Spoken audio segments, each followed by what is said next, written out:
ta biết có mong quê khương nữa tao ai có mong chứ vậy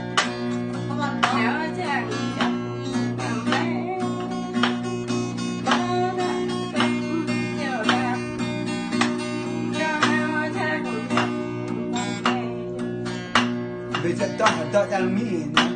เนี่ยก็ได้วันนี้ลุกมาก็ตาบันเยอะเลยชั่วโมงนี่ตายเมื่อตอน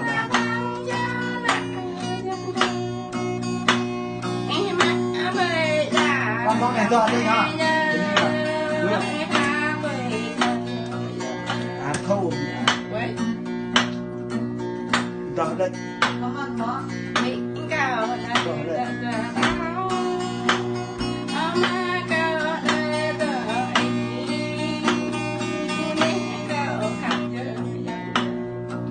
là con mình mấy người dọn là